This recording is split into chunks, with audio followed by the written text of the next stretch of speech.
Hello, this is Ian with Touratech USA, and I'm talking to you today about the Cyclops LED headlight conversion kit.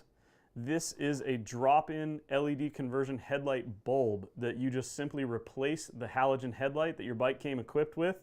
It has the right base for your headlight housing, it has the right plug for your headlight harness. We have these kits to fit all sorts of different bikes from every manufacturer: BMW, Honda, Yamaha, KTM, Suzuki, you name it, we got them.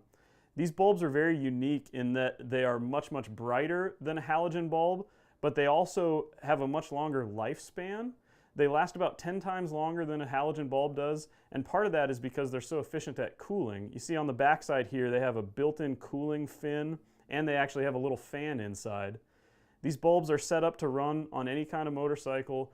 They are totally Canbus compliant if your bike is a Canbus equipped bike like a lot of the newer BMWs. Also, these bulbs are totally waterproof. You don't plan on getting your headlight filled up with water, but if you did, they can take it just fine.